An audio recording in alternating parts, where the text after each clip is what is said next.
करतो।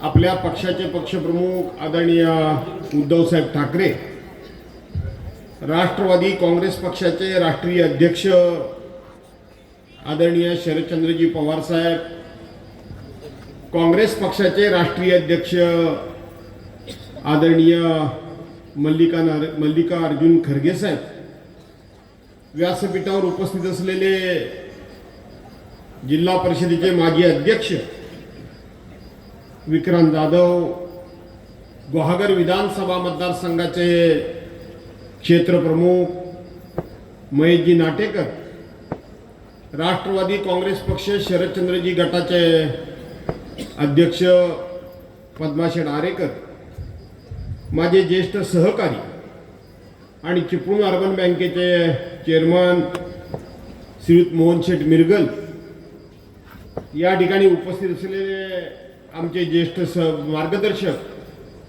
अनेक वेळा ते आणि मी कार्यक्रमामध्ये एकत्र आलो, पण त्यांना भाषण करा म्हटलं तर काही मी नाही असे भाषण म्हणजे न करणारे, पण आज सगळ्यांची उपस्थिती बघितल्याबरोबर त्यांनाही वाटलं भाषण करावे, ते सामीलवाईत झाले।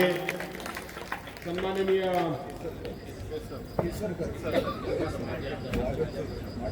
त्यांचे चिरंजीव ना वासुदेव, माजी आमदार सन्मान्य केसरकर साहेबांचे चिरंजीव श्री वासुदेव केसरकर, माझे ज्येष्ठ सहकारी चिपळूण नगरपालिकेचे माजी सभापती फैसलबाई कासकर, व्यासपीठावर उपस्थित असलेल्या माजी सभापती सौभाग्यवती मुळेवहिनी, आमच्या रणरागिनी शिवसेना तालुका प्रमुख आणि जिल्हा परिषदेच्या माजी सदस्य नेत्राताई ठाकूर, ज्यांचं लिखाण मी भाषणामध्ये कदाचित विसरेन, परंतु इतका उच्च दर्जाचा आणि उद्बोधक भाषेचा असा लेखक असलेले आमचे उपतालुका प्रमुख काशीनाथजी मोहिते, आमच्या माजी नगराध्यक्षा स्नेहाताई वरंडे, माजी नगराध्यक्षा स्नेहाताई भागडे, माजी सभापती विलासजी वागे, आमचे तालुका प्रमुख सचिन बाई, जिल्हा परिषदेचे माजी सदस्य आणि विभाग प्रमुख श्रीयुत प्रवीण ओक, माझे ज्येष्ठ सहकारी, ज्या दिवशी मी गुहागरमध्ये पाऊल ठेवलं त्या दिवसापासून माझ्या पाठीमागे सावलीसारखे उभे असलेले आदरणीय मुळे साहेब, पत्रकार मित्र, मोठ्या संख्येने उपस्थित असलेल्या व्यासपीठावरचे सगळी पदाधिकारी मंडळी आणि मोठ्या संख्येने उपस्थित असलेल्या एक सोडून बाकीच्या सर्व बांधवांनो, भगिनींनो आणि सहकारी मित्रांनो, आज हिंदुहृदय सम्राट शिवसेना प्रमुख माननीय बाळासाहेब ठाकरे यांची जयंती आहे, पुण्यतिथी आहे। आज बाळासाहेबांचा असं निधन झालं। आजच ते 2012 साली आपल्या सर्वांना सोडून गेले आणि म्हणून सुरुवातीला मी आपल्या सर्वांच्या वतीनं हिंदुहृदय सम्राट शिवसेना प्रमुख माननीय बाळासाहेब ठाकरे यांना अभिवादन करतो, त्यांना आदरांजली अर्पण करतो आणि देवाला प्रार्थना करतो की पुन्हा एकदा पृथ्वीवर हिंदुहृदय सम्राट माननीय बाळासाहेब ठाकरेंना पाठवा। पुन्हा एकदा बाळासाहेब ठाकरे आपल्यामध्ये आले पाहिजे। आज महाराष्ट्रामध्ये तशीच परिस्थिती निर्माण झालेली आहे। आजचा जर लेख वाचायचा असेल तर मी सगळ्याच पदाधिकाऱ्यांना सांगतो की या संदर्भातला सुद्धा आजचा मी सगळेच काही लेख वाचले मोहिते साहेब तुमचे, परंतु परवाचा शुक्रवारचा लेख आणि आजचा लेख वाचायचा राहिला होता।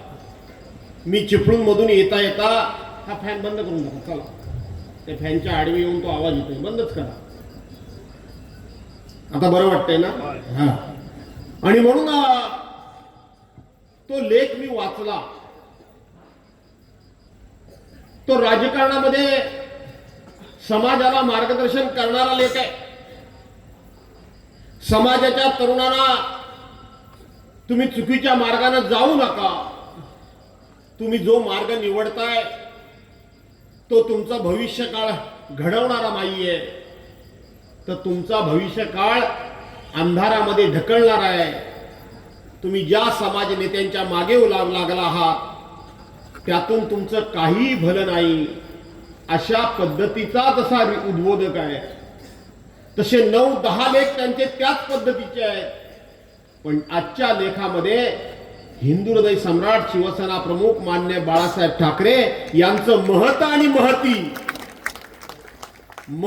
महती ही सुद्धा त्या लेखामध्ये अधोरेखित केलेली आहे. आणि म्हणून तो लेख वाचा.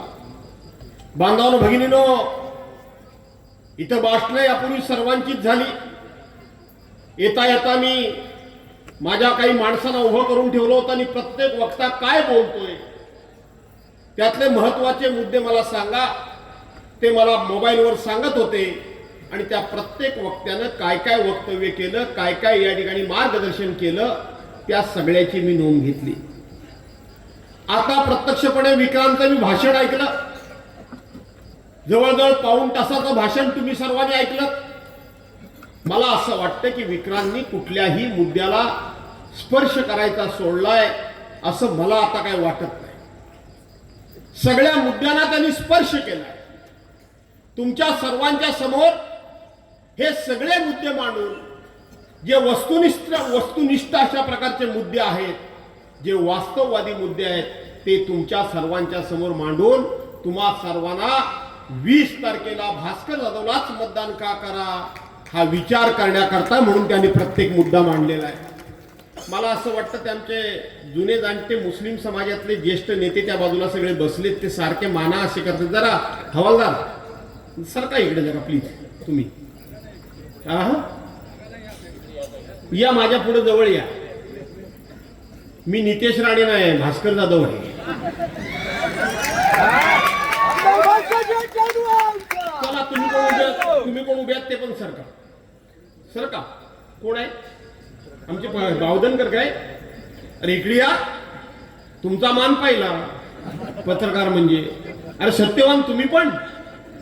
सावित्री कुठे आहे? या इकडे बसा. त्याला जागा द्या रे करून. कोणतरी पक्षाच्या लोकांनी जागा करून द्या, तरुणांनी जागा करून द्या.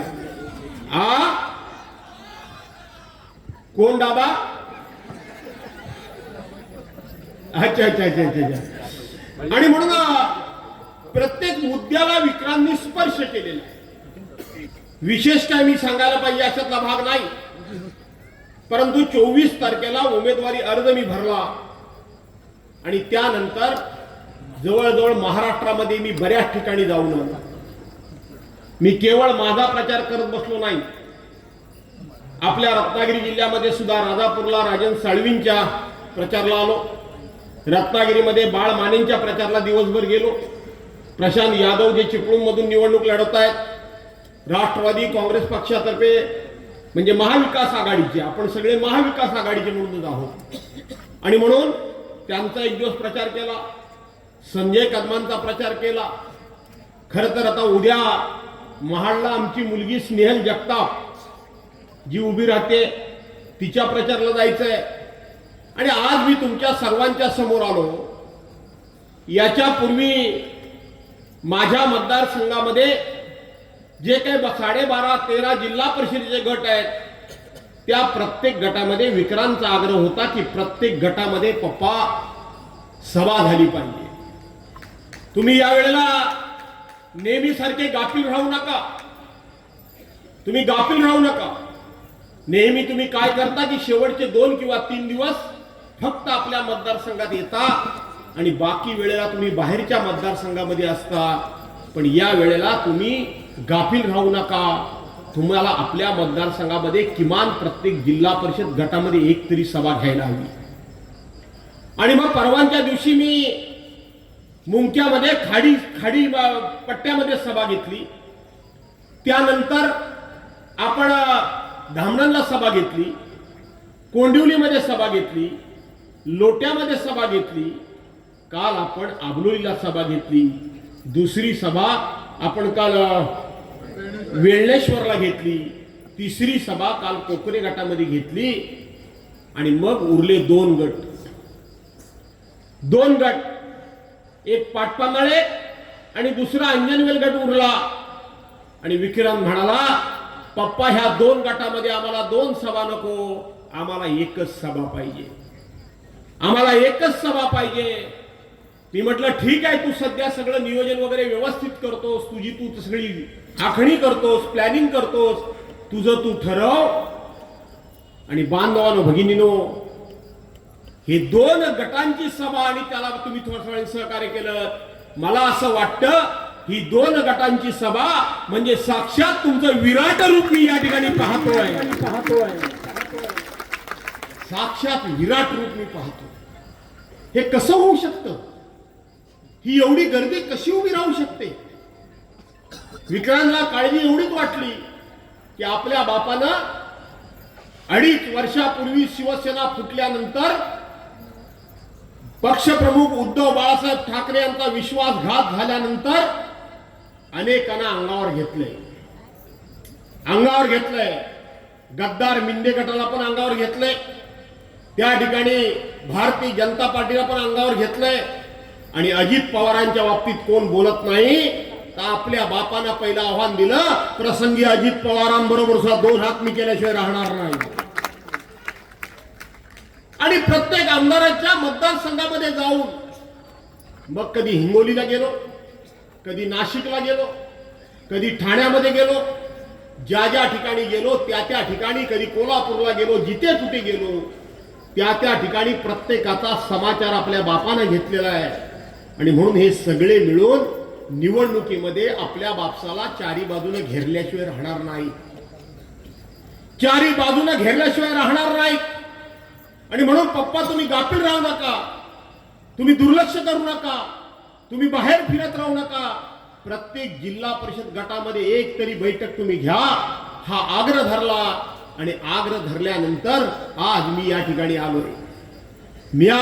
आलोय. आज संपूर्ण महाराष्ट्रामध्ये मी लढतोय. मला सुरुवातीला तुम्हा सर्वांना सांगितलं पाहिजे, मी एवढ्या करता लढतोय की ज्या दिवशी उद्धव बाळासाहेब ठाकरे यांना 22 जून 2022 रोजी या गद्दारांनी त्या मुख्यमंत्री पदावरून खाली ओढलं, तो क्षण मी बघितलाय. उद्धव साहेबांच्या प्रचंड अशा पद्धतीचं मोठं ऑपरेशन झालं होतं. महाराष्ट्रामध्ये कोरोनाचं संकट पूर्ण संपलं नव्हतं. त्या कोरोनातून उद्धव साहेब महाराष्ट्राला बाहेर काढण्याकरता म्हणून आपलं ऑपरेशन लांबणीवर टाकत होते. आणि ज्या वेळेला बऱ्यापैकी हा कोरोनातून महाराष्ट्र बाहेर आला, त्यावेळेला उद्धव साहेबांनी स्वतःच्या पाठीवर कण्यावर शस्त्रक्रिया करून घेतली, ऑपरेशन करून घेतलं. आठवतंय तुम्हाला? त्यावेळेला उद्धव साहेबांनी एक मुलाखत दिली होती. 80 तासामध्ये माझ्या अंगावर साधी बसलेली माशी सुद्धा मला कळत नव्हती. याचा अर्थ समजा फार गंभीर परिस्थिती होती, धोक्याची परिस्थिती होती. आणि त्याच वेळेला विरोधक देव पाण्यामध्ये बुडवून बसले होते की बरं झालं आता उद्धव साहेब उठू शकणार नाही. उद्धव साहेब आता उठणं कठीण आहे. अर्थ समजून घ्या, उठणं कठीण आहे. आणि जर महाराष्ट्राचा मुख्यमंत्री जर उठला नाही तर आपोआप हे सरकार बरखास्त होणार आहे, हे सरकार गडगडणार आहे आणि आपोआप आम्हाला सरकार स्थापन करण्याची संधी मिळणार आहे. ते वाट बघत होते की उद्धव साहेब उठूच नाही. परंतु आई जगदंबेचा आशीर्वाद, मासाहेब आणि बाळासाहेबांचे आशीर्वाद, हळूहळू उद्धव साहेब हालचाल करायला लागले. हालचाल करता करता आधार घेऊन ते उठायला लागले, बसायला लागले. आधार घेऊनच ते बसत होते. आणि त्याच वेळेला ते हळूहळू महाराष्ट्राचा कारभार करायला लागले. आणि मग विरोधकांच्या पायाखालची वाळू घसरली. आता उद्धव बाळासाहेब ठाकरे उठायला लागले. ते मुख्यमंत्री म्हणून कारभार करायला लागलेत. आता आपल्याला सरकार कसं मिळेल, आता सरकार आपल्या कसं ताब्यात येईल. आणि मग त्याच वेळेला भारतीय जनता पार्टीनं, जी भारतीय जनता पार्टी शिवसेनेबरोबर 35 वर्ष होती, या महाराष्ट्रामध्ये भारतीय जनता पार्टीचं स्थान सुद्धा नव्हतं, त्या भारतीय जनता पार्टीला वाढवण्याचं काम ज्या शिवसेना प्रमुख मान्य बाळासाहेब ठाकरे यांनी केलं, त्याच भारतीय जनता पार्टीने शिवसेना प्रमुखांचा पुत्र इतका आजारी असताना या 40 गद्दारांना फोडलं आणि शिवसेना प्रमुख, आमचे पक्षप्रमुख उद्धव साहेबांना त्या ठिकाणी गादीवरून खाली ओढलं, त्यांना मुख्यमंत्री पदावरून पाय उतार केलं. मी तो प्रसंग पाहिलाय, मी बघितलाय, तुम्हालाही आठवत असेल. 22 जूनला ज्या वेळेला वर्षा बंगला, मुख्यमंत्र्यांचा वर्षा बंगला उद्धव साहेबांनी सोडला, गाडीमध्ये बसले, त्यावेळेला उभा महाराष्ट्र ढसा ढसा ढसा ढसा रडत होता. एका प्रामाणिक माणसाला, एका साध्या सोप्या माणसाला, एका निष्कपट माणसाला विश्वासघातानं यांनी आज गादीवरून बाहेर टाकलं. आणि आज ते मातोश्रीकडे चालत चालले. धो धो पाऊस पडत होता. 8वी रात्र, 8वी रात्र. त्याही दिवशी मी उद्धव साहेबांबरोबर होतो. राज्यपालांच्या बंगल्यावर उद्धव साहेब राजीनामा द्यायला गेले, त्याही वेळेला मी उद्धव साहेबांबरोबर होतो. हे मी सगळं बघत होतो, हे मी सगळं बघत होतो. आणि बघत असताना मी ही सगळी परिस्थिती बघितली. आणि त्या दिवशीच मी ठरवलं, जे काय व्हायचं ते होईल, जे काय संकट भोगावं लागेल ते भोगायचं, जे काय प्रसंग येतील त्याचा सामना करायचा. पण ज्यांनी माझ्या पक्षप्रमुखाला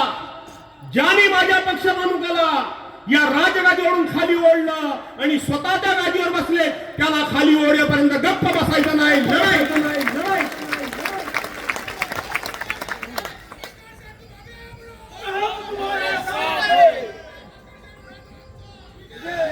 त्या दिवसापासून मी ठरवलं मित्रांनो, लढाई जे काय व्हायचं ते होईल. तुम्हाला आज अभिमान वाटत असेल, त्या दिवसापासून हा भास्कर जाऊ लढतोय ना, का नाही लढत आहे? मला तुमच्याकडून आज शब्द पाहिजे, गप्प बसू नका. होय किंवा नाही, काय असेल ते सांगा. आपण लढतोय ना, महिलांनी पण माझ्या बोलणं पाहिजे. आज आपण लढतोय, स्वतःच्या स्वार्थाकरता लढत नाही.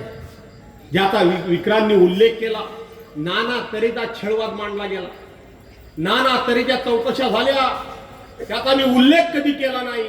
कारण मी जर उल्लेख केला असता तर माझ्या पाठीमागून असणारे सैन्य घाबरलं असतं. आमच्या सरदाराची ही परिस्थिती, तर आमचं काय नाना तऱ्हेच्या चौकशा लागल्या, नाना तऱ्हेच्या सामान्यातल्या सामान्य माणसाला जेलमध्ये जावं लागलं. संजय राऊतांनी, आमचे नेते संजय राऊत यांनी 50 लाख रुपये आपल्याकडून, आपल्या मित्राकडून चेकनी घेतले आणि परत दिले.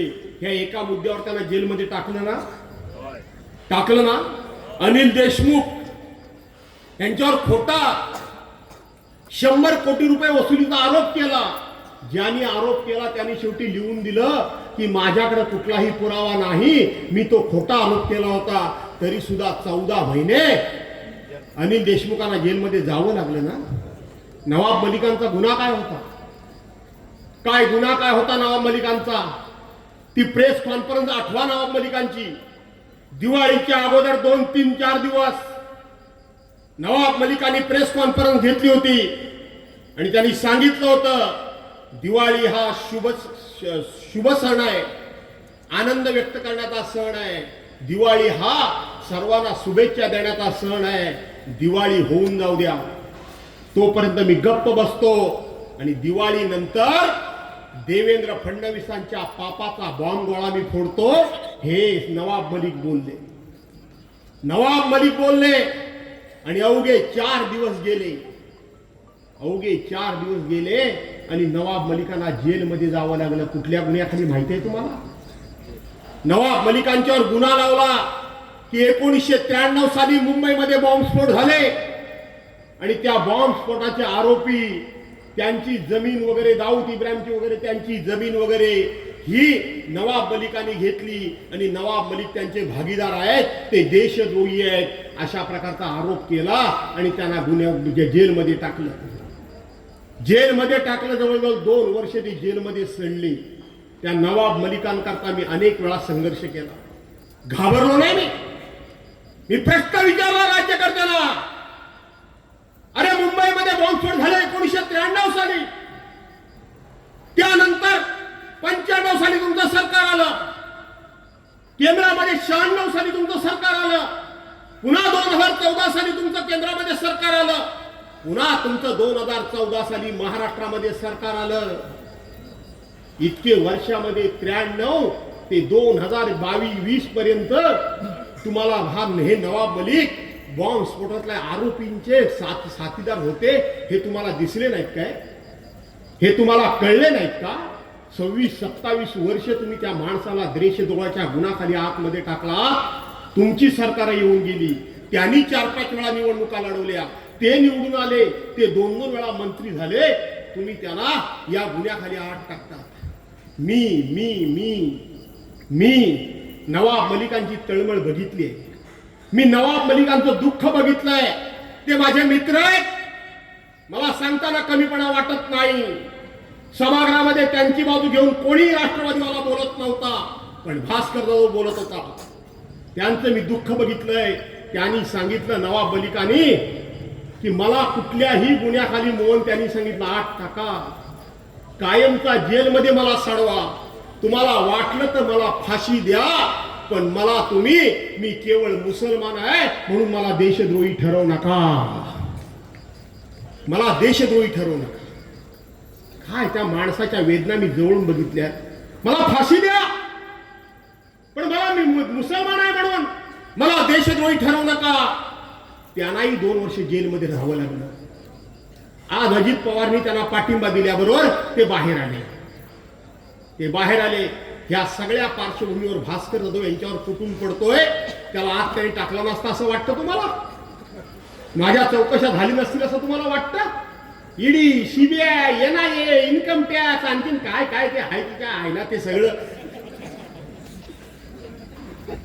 सगळ्या बाजूनं शोधकाम केलं नसेल असं वाटतं तुम्हाला?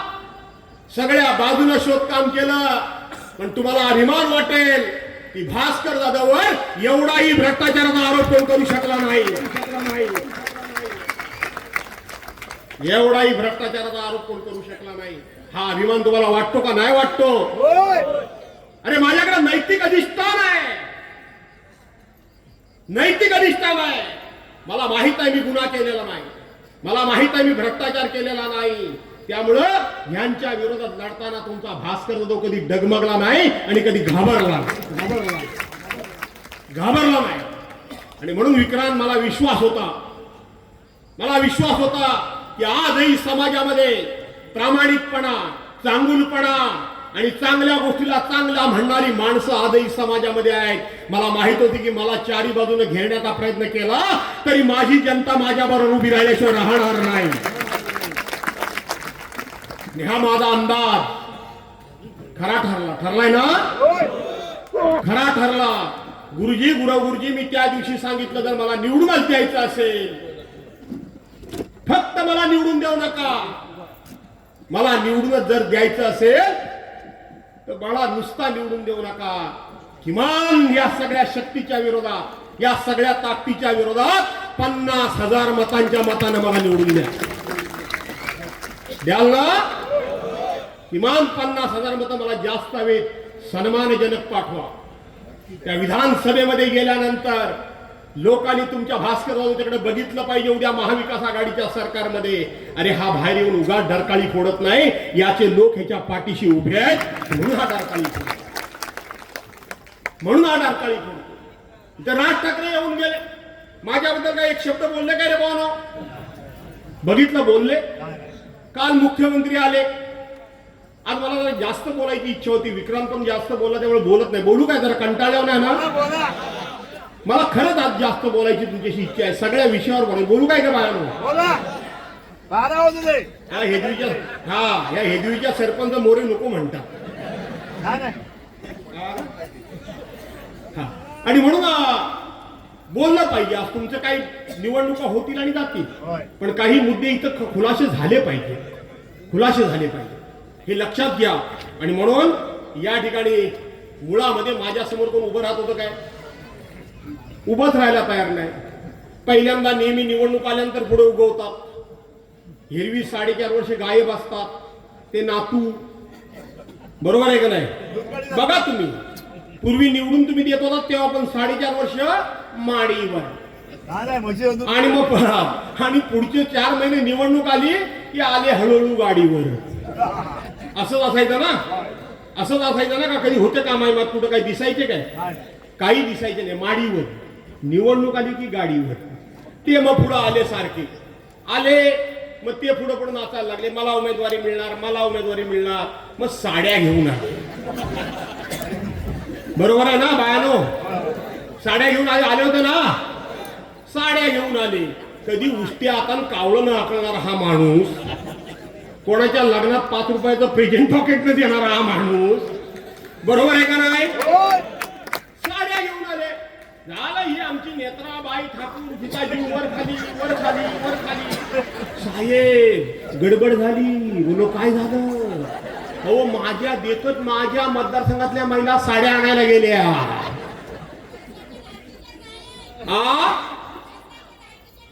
शाबास, आणले.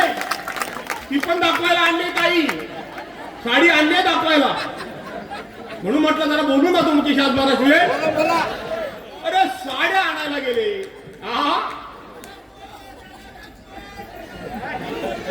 आणि म्हणून साड्या वाटायला लागले. बोर्ड काय लावले? बोर्ड काय लावले? पैठणी. पैठणी. ते आमचे शिवसेनेचे नेते आदेश भाऊजी, त्यांचं ते पैठणी. काय त्या कार्यक्रमाला नाव काय? Home minister. एवढा मोठा बोर्डिंग, होम मिनिस्टर. आणि मग हे आले. त्या साड्या घेऊन हा माणूस कधी नव्हे तो. अरे ते काढून ठेव त्याच आपल्या हे घे, मोबाईल घे, याच्यामध्ये समीरच्या ह्याच्यात बघा क्लिप आहे ती. तर ते साड्या वाटायला लागले. मग स्वतः घेऊन असं करत खांद्यावर टाकायची की जरा काय तो साईडची किनार इकडे तिकडे झाली की ती सारखी करायची. आईला बोला हा नातू हा साड्या देतोय. झालं, साड्या वाटेपर्यंत त्यांचे अध्यक्ष अरे तो कोण निलेश सुरे काय फडतूस साला तो काय त्याचं काय घेऊन बसलात तुम्ही. आणि म्हणून त्यांचे अध्यक्ष रावसाहेब दानवे माजी अध्यक्ष, माजी रेल्वे मंत्री, त्याने कुठेतरी बघितला हा नातू कुठेतरी साड्या वाटतोय, काढते. आणि ते नातू बघितलं आणि मग ते त्यांच्या मराठवाड्याच्या भाषेमध्ये बोलले, साड्या काहून वाटतो. हा, हे बघा, हे जरा ऐका तुम्ही. आज तुमचा वेळ घेतोच, मी पण आलो जरा रंगात. हे बघा काय बोलले ते. 1 मिनिट ऐका जरा. बायका आमच्या आणि साड्या त्याच्या, असा कोण स्वाभिमानी माणूस साडी घेणार आहे? बायका आमच्या आहेत आणि साड्या त्याच्या आहेत. मला नाही वाटत कोणी स्वाभिमानी माणूस त्याची साडी घेईल. आणि साड्या का वाटतो? एवढ्या वर्षात कधी वाटल्या नाही, आता कशा वाटणं चालल्या?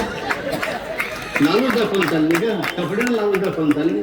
विकासाची कामं करा, विकासावर मतं घ्या. आमचं मत आहे की विकास करा, विकासावर कामं मतं घ्या.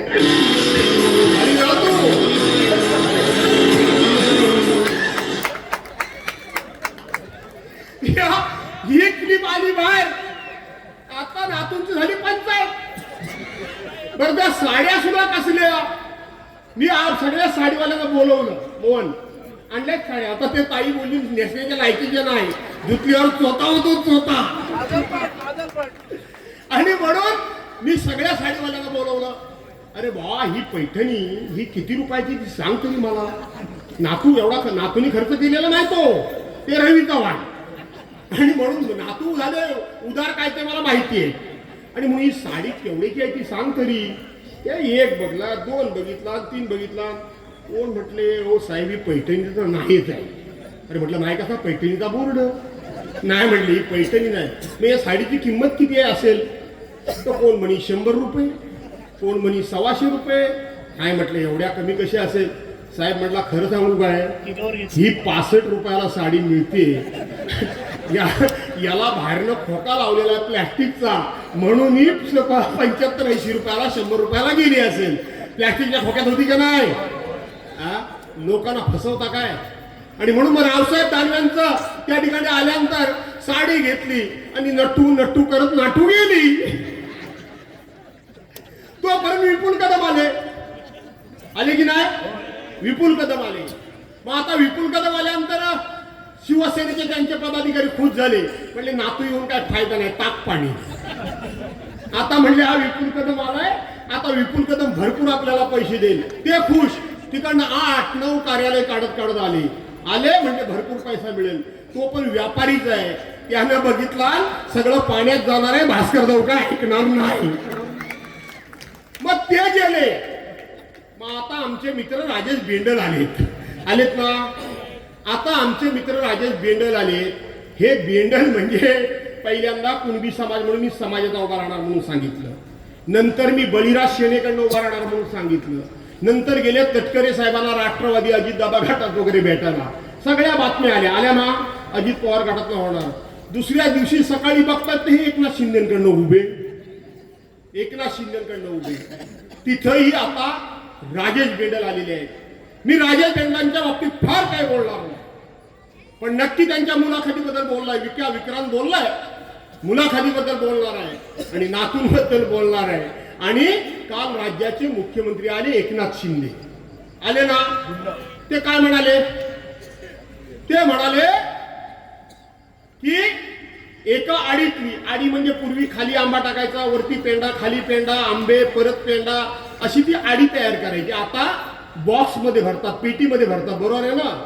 आणि म्हणून त्या एका पेटीमध्ये एक आंबा जर पुसका निघाला तर तो बाकीचे आंबे नासवून टाकतो, असं कोण म्हणाले?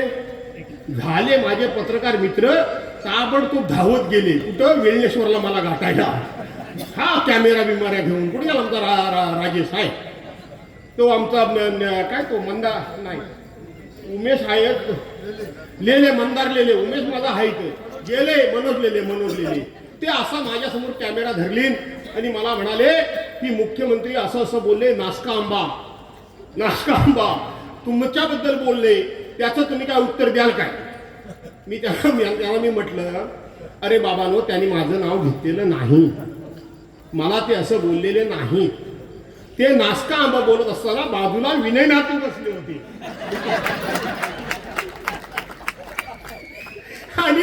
आणि ते असे विनय नातूंच्याकडे बघतायत आणि मग ते म्हणतात हा दिसायला हापूस आंबा पण हा नासका आहे. पत्रकार सुदूर झाले. हे काय याने उत्तर दिला? बरोबर आहे का नाही?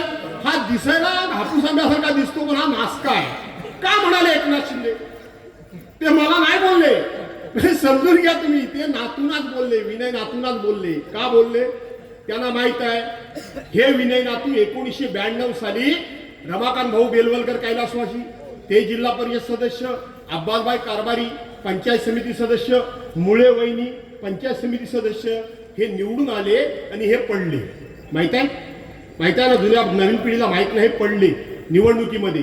आणि मग कैलासवासी तात्यांचं म्हणजे त्यांचं दुःखद निधन झालं, आम्ही होतो सगळ्यामध्ये. तर ते तात्या वारल्यानंतर मग ह्या गड्याला उभा केली बाबा, जिल्हा परिषद मध्ये पडलेला. हे शिवसैनिकांच्या बळावर त्या निवडणुकीमध्ये निवडून आले. हे 95 साली शिवसेनेच्या बळावर निवडून आले. हे 99 साली शिवसेनेच्या बळावर निवडून आले. हे 2004 साली शिवसेनेच्या बळावर निवडून आले. आणि शिवसेनेच्या बळावर तुम्ही निवडून आला 4 वेळा. त्या शिवसैनिकांना पंचायत समितीचं एक उपसभापती पद पाहिजे होतं. प्रभाकर शिर्के नुसते धावत होते माग. साधं शिवसेनेला उपसभापती पद दिलं नाही.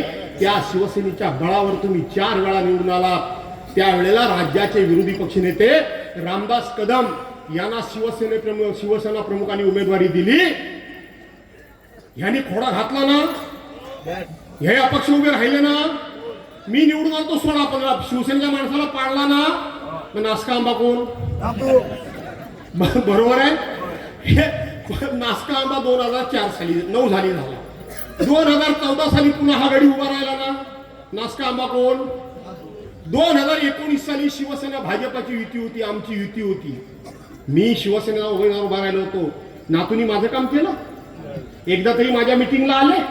किती फोनाफोनी केली, काय काय केलं. भाजपाच्या बाबा भालेकर, यशवंत बाईत, आमचे स्मिता धामनसकर आणि वगैरे यशवंतबाईत बोललो, अंबाजी शेठ दाभोळकर बिचारे वारले. अशा ठराविक लोकांनी आणि बाकी कोणी चुकून काम केलं असेल.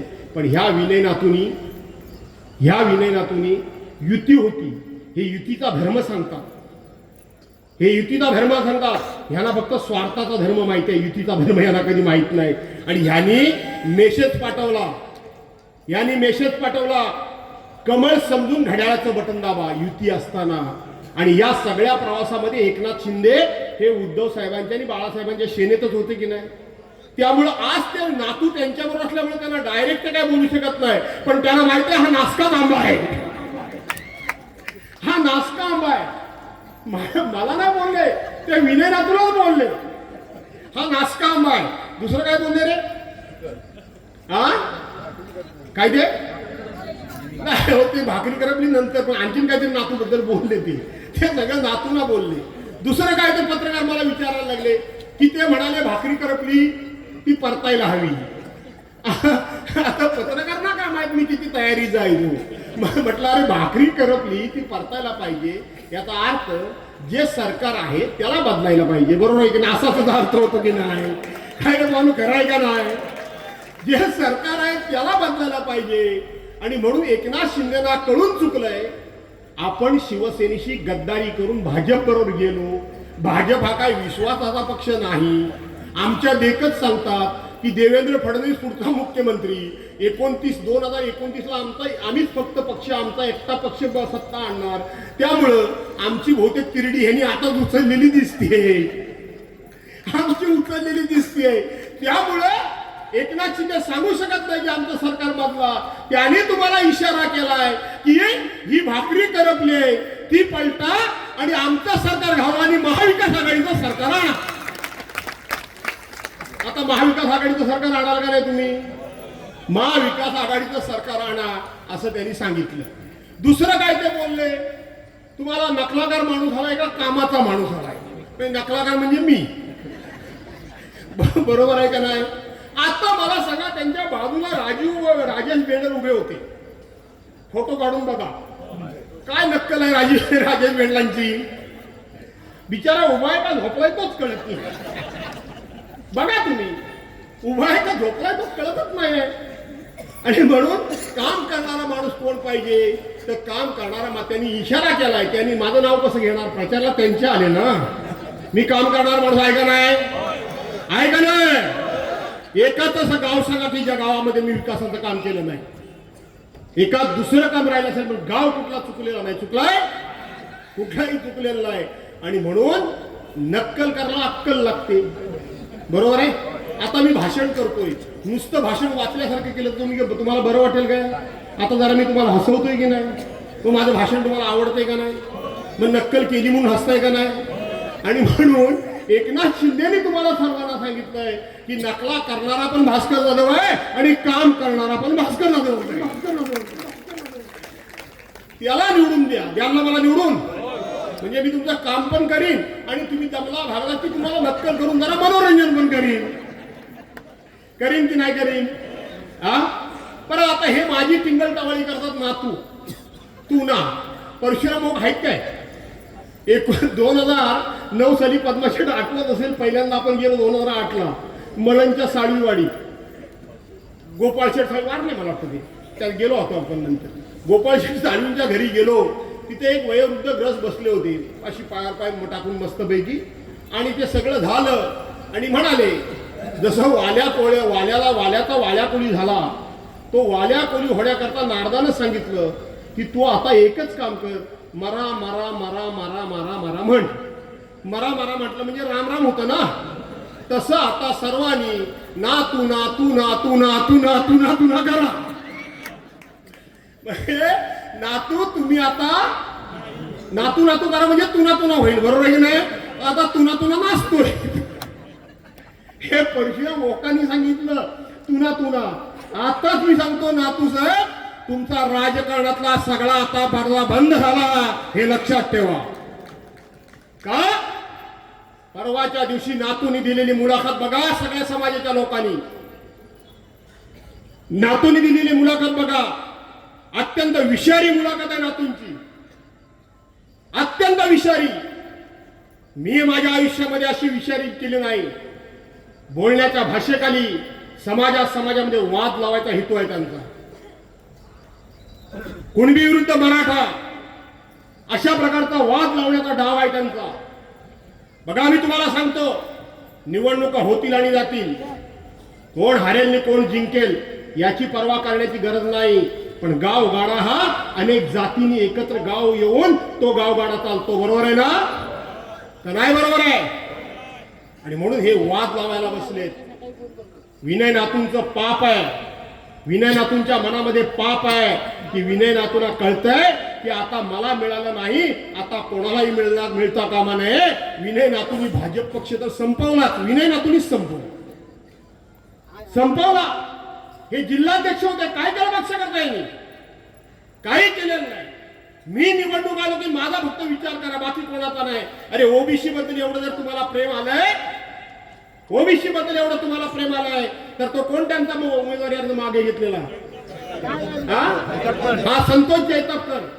तुम्हाला उमेदवारी मिळत नाही, मग तुम्ही त्या संतोष जैतापकरचं का नाव फोड नाही केलं? ओबीसी बद्दल तुम्हाला प्रेम नाही, तुम्हाला फक्त तुमचा स्वार्थ कळतो, बाकी काही कळत नाही. समाजाबद्दल नातूंबद्दल मी एवढं कधी बोललो नव्हतो. समाजाबद्दल. आणि कुठल्या हाताने आमच्या बहिणींच्या अंगावर साडी घालता तुम्ही? कुठल्या अंगावर हाताने घालता तुम्ही? तात्यांचं सांगता आम्हाला, तात्यांचे संस्कार आमच्यावर आहेत. तो तुमचा काळ्या चुचीचा पोपट कोण? काळ्या चुचीचा पोपट. अरे तुम्ही बाजूला बसता. तो निलेश सुर्वे, या भाजपचा अध्यक्ष निलेश सुर्वे इतक्या माझ्या विरोधात मुलाखती देतो सकाळ संध्याकाळ. माझं वय काय, तुझं वय काय? तुझ्या वडिलांच्या वयाचा माणूस मी. नुसतं एकेरी नावानं अरे तुरे करत असतो. हे तुमचे संस्कार? तात्यांनी तुम्हाला हे संस्कार शिकवले? पण तुम्ही विनय नातूंनी संस्कार मात्र दिले, सुरुवात केले. तात्यांच्या बरोबर काम केलेली जुनी जाणती माणसं जरा विनय नातूंच्या कडेला बसा. ते जर कोणी असला तर आता कोणची नावं घेतोय ते तुमच्या लक्षात येईल. अरे विश्वनाथ जरा इकडे ये. अरे विश्वनाथ, तात्यांच्या बरोबर काम केलेली माणसं. अरे विश्वनाथ. अरे गणपत कुठे आहेस? गणपत, तात्यांच्या बरोबर काम केलेली माणसं. अरे अशोक, तू दिसलाच नाही बरेच दिवस. तुमच्या आता केले का नावं लिहून आणली? नावं जरा वाचू काय? अरे तुकारामा, तू काय त्यांच्या पाचवीच्या घुगऱ्या खाल्ल्यास? असं खरं आहे का नाही मुळे? अहो हा विनय नातू आज मी पहिल्यांदा अहो हा म्हणतोय. मी याला नेहमी अवधाव बोलतो. हे विनय नातू, माझं वय किती आहे? 68. आणि ह्याचं वय किती झालं टोकण्याचं? माझ्यापेक्षा 20 वर्षांनी कमी नक्की असेल. सभागृहामध्ये अरे भास्कर जरा तू एक काम कर. हा काय म्हणताय साहेब? नातू साहेब काय म्हणताय? एक भास्कर काम कर. हे अरे तुरे बोलणारे हे संस्कार यांच्या कार्यकर्त्यांच्यावर झाले. संस्कार यांच्या कार्यकर्त्यांवर झालेत. हा काळ्या चोचीचा पोपट सकाळ संध्याकाळ मला अरे तुरे करतो आणि तात्यांचे संस्कार आम्हाला हे शिकवतात. तात्यांचे हे संस्कार त्या निलेश राणेंनी, नाव घेत नाही मी त्याचं, निलेश राणेंनी ह्या इथं येऊन माझ्या आई बहिणीबद्दल वापरलेले शब्द तुम्ही ऐकलेत ना? आहेत ना तुमच्याकडे क्लिपा? त्या ठिकाण जातीत हे नासका आंबा हसत होते. मग त्यांचे लोक समर्थन करायला लागले. नाही, त्याचं असं झालं, तो नेमका काय बोलणार ते विनयजींना माहीत नव्हतं. जरूर माहीत नव्हतं असं मी मान्य करतो. पण त्याच्यानंतर त्यांच्या तालुका अध्यक्षांनी, त्यांच्या जिल्हा अध्यक्षांनी, स्वतः विनय नातूंनी त्या ठिकाणी प्रेस कॉन्फरन्स घेऊन, मुलाखती घेऊन त्या भाषेचं समर्थन केलं. हे तात्यांचे संस्कार तुमच्यावर? अरे हिऱ्याच्या पोटी गारगोटी जन्माला आलात तुम्ही, गारगोटी. हे संस्कार. आणि त्या हाताने माझ्या बहिणींच्या अंगावर तुम्ही साडी घालता. त्या हाताने ज्यानी घेतलेली आहे साडी. मी भाऊ म्हणून तुम्हाला सांगतो, मी तुमचा भाऊ आहे ना, भाऊ म्हणून सांगतो. त्या ठिकाणी जी शेतामध्ये डुकरं येऊ नये, भेकरी येऊ नये, ससे येऊ नये आणि शेत खाऊ नये, माहिती आहे ना, त्याच्याकरता बांधतो ना. तिथं पडदा बांधा, पुढच्या दिवाळीला भास्कर जाधव तुम्हाला भाऊबीजेला साडी देईल. भास्कर जाधव देईल तुम्हाला. सन्मानाची असेल, निष्ठेची असेल, प्रामाणिकपणाची असेल आणि स्वतःच्या कष्टानं कमवलेल्या पैशाची असेल.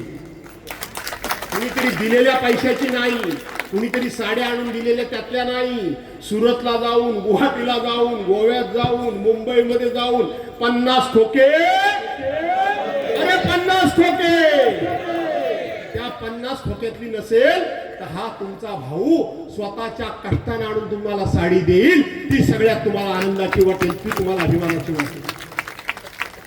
हा भाऊ तुमचा दिवाळीला देईल, 100% देईल. सांगणार काय ना, हे इलेक्शन करता वाटायला आले, बरोबर आहे. ही माझी बायको, ते म्हणजे माझीच बायको असं मी म्हणतोय. ही माझी बायको इथं बसली आहे. काय ग बायाला, मी 2007 साली इथे या तालुक्यात कामाला आलो. तिथपासून प्रत्येक हळदी कुंकवाई मान हलवते आमची, बरोबर आहे ना. प्रत्येक हळदी कुंकवाला प्रत्येक जिल्हा परिषद गटामध्ये नवीन नवीन गावात, या वेळेला वेळेश्वरला गेली तर पुढच्या वेळेला हेदवीला जाते, हेदवीला गेली तर पुढच्या वेळेला शिरला जाते. अशी माझी बायको येऊन वाण म्हणून तुम्हाला वाण देते की नाही देते, देते का नाही देते.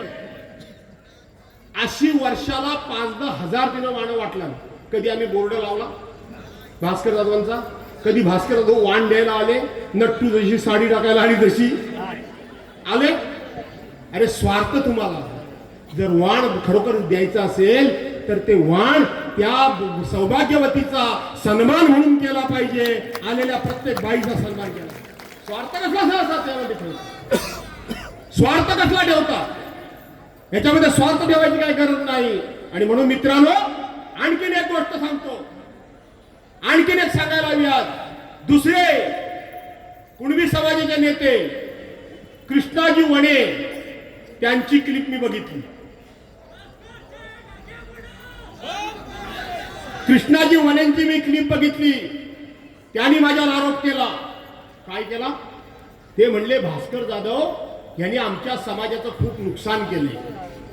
भास्कर जाधव एका विशिष्ट समाजाचं काम करतात, म्हणजे फक्त मराठा समाजाचं काम करतात असं त्यांना म्हणायचंय. भास्कर जाधवांच्याकडं आम्ही ओबीसीची कामं घेऊन गेलो, भास्कर जाधवनी कधी लक्ष नाही दिला. कृष्णाजी वने, निवडणुकीला अजून 2 दिवस आहेत, चला या समोर. आणि कधी मला तुम्ही निवेदन घेऊन आला, कधी तुम्ही माझ्यासमोर काम सांगितलं ते सांगा, ते सांगा. कृष्णाजी वने, कृष्णाजी वने, भास्कर जाधवनी काय केलं.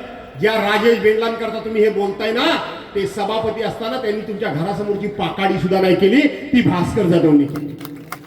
तुम्ही समाजाचे मोठे नेते. कृष्णाजी वने, ऐन कोरोनाच्या काळामध्ये, ऐन कोरोनाच्या काळामध्ये तुमचा मेवणा अडकला कशेडीच्या घाटामध्ये.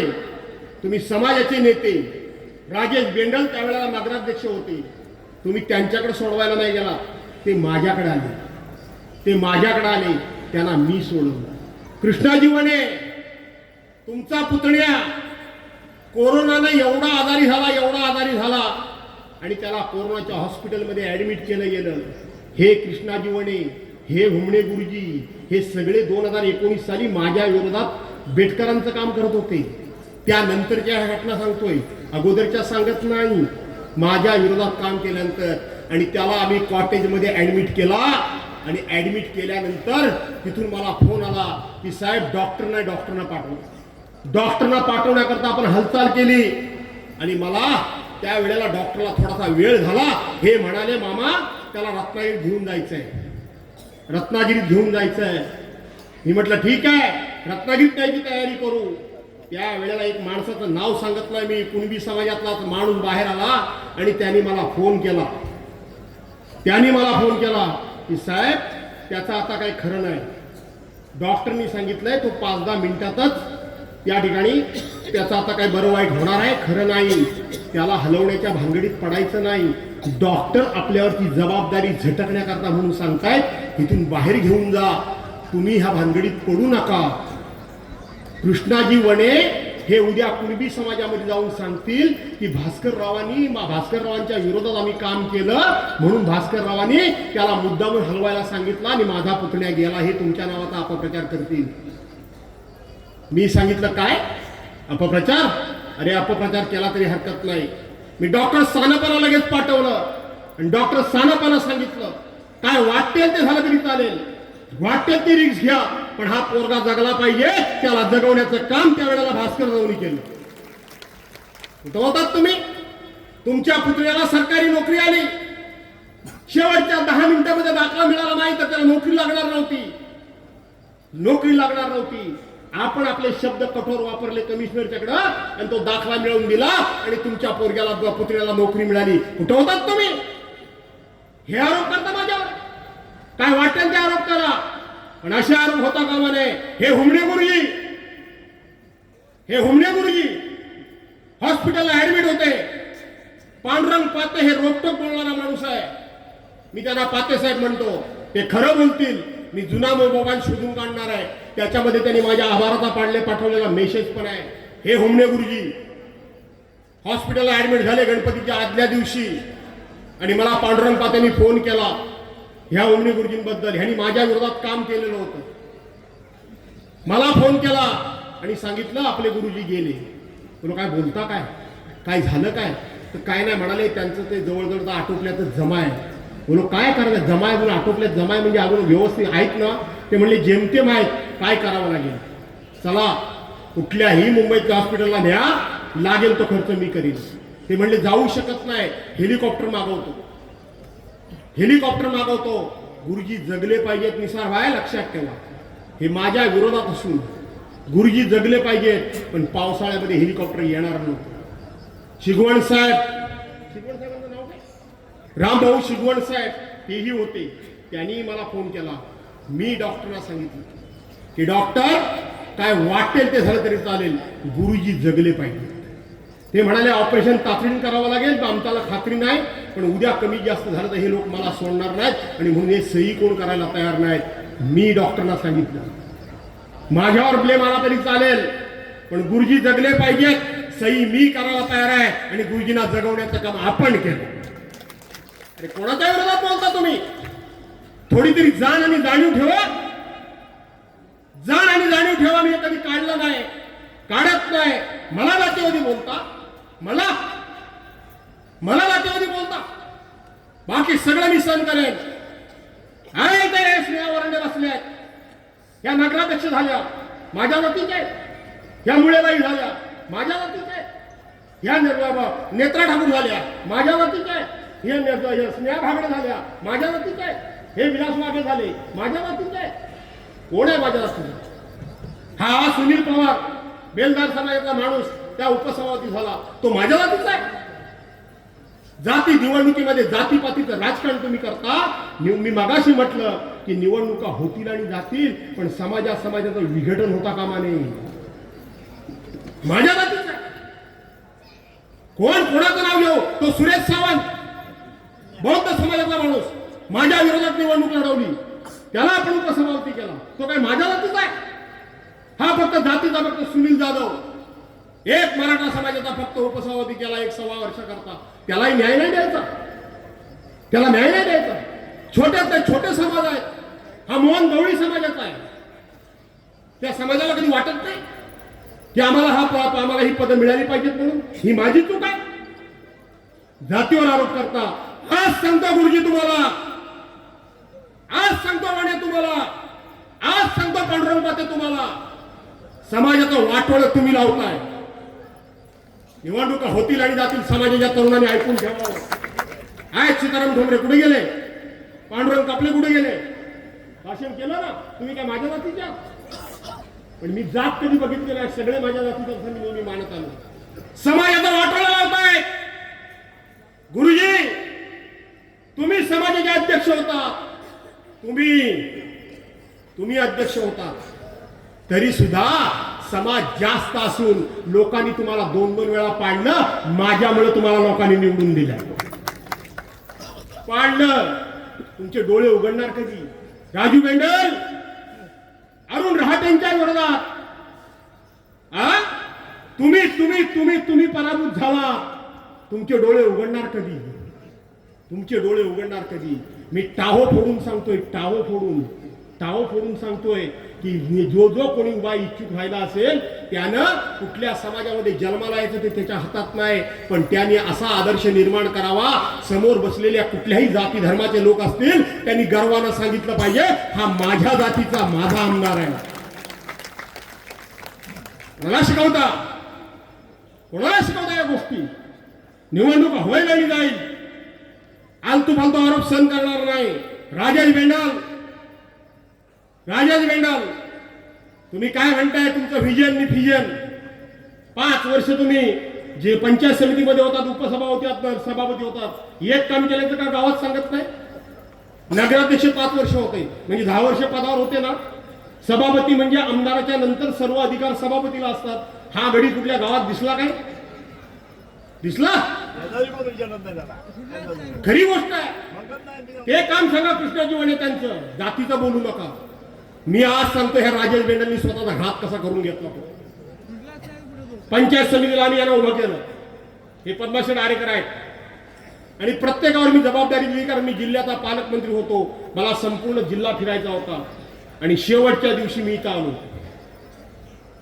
इथं खाली गेलो नवानगरला. तिथं आम्ही स्वरांगी पड्याल नावाची भोई समाजातली एक मुलगी आम्ही उभी केली होती. मी तिथं गेलो, सगळे लोक एवढं तोंड पाडून चेहरा पाडून उभे होते. काय झालं म्हटलं, साहेब तुम्ही राजेश बेंडलांच्यावर जबाबदारी दिली, आम्हाला मदत तर काहीच केली नाही, पण साधी आम्हाला डमी मतपत्रिका सुद्धा दिलेली नाही. उद्या मतदान आहे. मी म्हटलं अरे काय झालं? मी ताबडतोब माणसं पाठवली, पण मला माझ्या लक्षात आलं होतं की आपला गेम गेला हातातून. आणि त्यानंतर हे सगळे निवडून आले आणि ह्यात ग्वागर बाजारच्या इथं मी थोडासा राजेश बेंडलवर चिडलो. मी चिडतो नेहमी, राजेश बेंडलवर चिडलो. का रे तुला म्हटलं काय काम करायचं? आता मी तेव्हा तुम्हाला जर काम आता उमेदवाराला अवजव बोललं पाहिजे, नाही तर उद्या समाजातले लोक आमच्या नेत्याचा कमीपणा केला, अरे तू रे बोलले, असं भांडवल करतात. मी थोडं राजूभाऊ बेंडलांच्यावर भडकलो. मला तर आठवतो क्षण. आणि राजू बेंडल असे माझ्या अंगावर गुरगुरले, 2 पावलं माझ्या अंगावर ते चालून आले.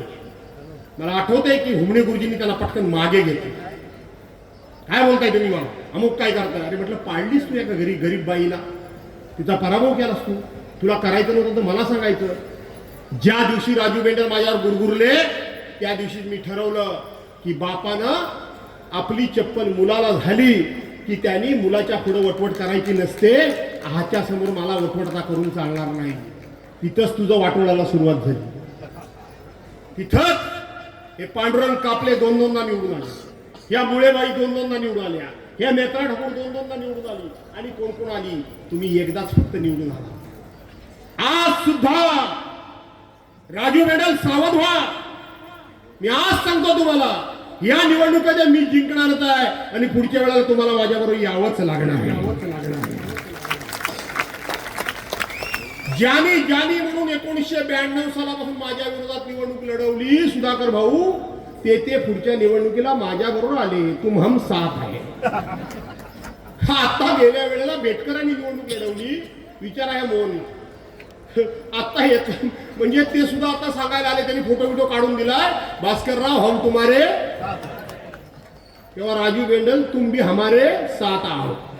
दुसरा पर्याय काय नाही. तुमच्याबद्दल हुमणे गुरुजींचं मत काय ते मला माहिती आहे. कधी घेतलं हो पांडुरंग आपलं? तुम्ही नव्हतात. यांना कधी घेतलं गुहागर बाजारात? यांना कधी घेतलं पतपेढी? बेंडल घराण्याबद्दल हुमणे गुरुजींचं मत काय ना, ते माझ्याशी अनेक वेळा बोललेले आहेत, मला माहिती आहे. माझ्यापासून नाही, ह्यांच्यापासून सावध राहा.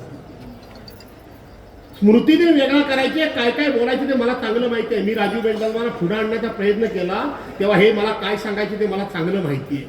मी सांगत नाही, पण आता सुद्धा राजू बेंडल तुम्हाला सांगतो. बेंडल साहेबांना एकदा उमेदवारी मिळाली आणि बेंडल साहेबांना उमेदवारी मिळाल्यानंतर 88-89 ला लोकसभेची निवडणूक आली. मी इथं नव्हतो, पण माझ्याकडे इतिहास प्रत्येकाचा असतो. 88-89 ला त्या ठिकाणी लोकसभेची निवडणूक आली. हुसेन दलवाई चिपळूणचे खासदारकीला उभे राहिले आणि त्याच्या विरोधात मला वाटतं तात्यासाहेब नातू उभे राहिले. तात्याच असतील ना, तात्यासाहेब उभे राहिले. भाजप म्हणजे कटकारस्थानी पक्ष आहे. भाजप म्हणजे कपटबुद्धीचा पक्ष आहे. बेंडल साहेबांना त्या बूथवर बोलवलं, या बेंडल साहेब बसूया, तुम्ही आम्ही एक सगळं, असं ते बिचारे बसले. ते बसले आणि बसल्यानंतर त्यावेळेला आतासारखे प्रत्येकाच्या हातामध्ये मोबाईल नव्हते, फोटो काढायची सोय नव्हती. त्यावेळेला लिहायला जास्त कोणाला येत होतं? भाजपवाल्यांना. बाकी कोणाला लिहिता वाचता येत होतं? लक्षात घ्या डाव काय होता तो. त्यावेळेला काँग्रेसचे लोक आले आणि त्यांनी बघितलं तात्यासाहेब नातू आणि कोण भाजप आले वगैरे असतील, तात्या असतील की बा ते हो, आणि बेंडल साहेब एकत्र बसलेले होते. लक्षात घ्या. आणि दुर्दैवानं त्याच वेळेला गुहागर मधून हुसेनभाई दलवाईंना मतदान कमी पडलं. याच भाजपवाल्यांनी ते गपचूप काढलेले फोटो, त्याच्या खाली पत्र लिहिलं. कोणाला येत होतं वाची पत्र लिहिताना? मोहिते साहेब. पत्र लिहिलं आणि काँग्रेस कचेरीत पोच ह्यांनी केलं. यांनीच त्यांच्या बूथवर बसवलं आणि यांनीच त्यांचे फोटो काढले आणि पत्र काँग्रेस कचेरीत पाठवलं. पुढच्या वेळा जेव्हा पुन्हा तिकीट द्यायला वेळ आली बेंडल साहेबांना, त्यावेळेला काँग्रेस पक्षाने सांगितलं की तुम्ही भाजपवर हात मिळवणी केली होती, तुमचं तिकीट कट, आणि केसरकर साहेबांना तिकीट दिलं. हे कपटी आहेत, कपटी. हे कपटी आहेत, हे कलुषा कब्जी आहे. लक्षात घ्या. मी सांगतोय, निवडणूक होईल आणि जाईल, पण राजकारण काय आहे ते मी आज सांगतो. राजू बेंडल तुम्हाला आज याने तुमच्या विरोधात तसं वातावरण सुरू केलंय. खरं तर ह्यांच्या विरोधात बोललं नाही पाहिजे, पण तरी पण मी मगाच सांगतोय, निवडणुकीकरता मला समाजामध्ये फूट पाडायची नाही. ह्यांनी सांगायला सुरुवात केलंय की आज हे जर काँग्रेस आपले ह्याचे बेंडलांचे प्रचार करणारे कुणबी समाजाचे नेते सांगत असतील की समाज म्हणून समाजाचा आमदार निवडून आणा, तर उद्या जर समाजाचा आमदार निवडून आणला तर ग्रामपंचायतीमध्ये आम्हाला कुठं स्थान आहे? पंचायत समितीमध्ये आम्हाला कुठं स्थान आहे? जिल्हा परिषदेमध्ये छोट्या समाजाला कुठं आम्हाला स्थान आहे? हे ह्यांनीच सुरू केलंय, मी नाही केलंय. मी जातीपातीच्या विरोधात नाही कोणाच्या. मी तर छोट्या समाजाला संधी देणारच आहे. आणि म्हणून राजेश बेंडल, तुमचा घात ठरलेला आहे. तुमच्या समाजाचे नेते तुमचा घास करणार आहेत आणि हे भाजपवाले सुद्धा तुमचा घात करणार आहेत. तुम्हाला ही निवडणूक झाल्यानंतर माझ्या बरोबरच यावं लागणार आहे. मी तुमच्या स्वागताला तयार आहे. पण ह्याला विचारू ना बाकी सर्वांना, कारण काय कामाचा नाही ना, बिनकामाचा. सभापती म्हणून काही काम केलं नाही, नगराध्यक्ष म्हणून काही काम केलं नाही, पण बघूया आपल्या तालमीत गडी आला तर काहीतरी करता येईल. आणि म्हणून मित्रांनो, भरपूर काही बोलण्यासारखं होतं आणि भरपूर काही बोललो. 9:15 वाजता आले. 20 तारखेला आपल्याला एक पवित्र काम करायचं आहे. मी मगाशी सांगितलं की माझ्या पक्षप्रमुखाला ज्याने खुर्चीवरून खाली ओढलं त्यांना खुर्चीवर ओढीपर्यंत लढाई करायची आहे. आणि त्यांना खुर्चीवर ओढण्याकरता एक आमदार हा निवडून गेला पाहिजे महाविकास आघाडीचा. बरोबर आहे ना? आणि म्हणून तुमचं एक मत मला मिळालं पाहिजे. मिळेल ना? आता ह्या सगळ्या बसल्यात त्या लाडक्या बहिणी कोणाच्या? माझ्या का बाहेर त्यांच्या? माझ्यात ना ग? हे ताई माझ्यात ना? त्यांच्या नाही ना? हा शाबास, तुम्हीच माझ्या खऱ्या लाडक्या बहिणी. तुम्हाला अभिमान आहे. आमचा भाऊ कर्तृत्वान आहे, गरीब असला तरी कर्तृत्वान आहे ना? बहिणीला भाव कसा पाहिजे? अरे बहिणी तरी भावाचं नातं म्हणजे काय? असं काय साखळीनं बांधतात काय? साखळदंडानं बांधतात? एका साधा राखीचा दोरा असतो, साधा. बरोबर आहे ना? साधा दोरा असतो, पण दोरा साधा असला तरी त्याच्यामध्ये विश्वास असतो, प्रेम असतं. विश्वास असतो, प्रेम असतं, आणि ते प्रेम तुमचं माझ्यावर आहे. म्हणून माझे आता शेवटचा प्रश्न विचारतो, मी थांबवतो. सगळ्यांनी मात्र एका सुरात द्या. माझी निशाणी, माझी निशाणी, अरे माझी निशाणी, अरे माझी निशाणी, अरे माझी निशाणी. धन्यवाद. जय हिंद.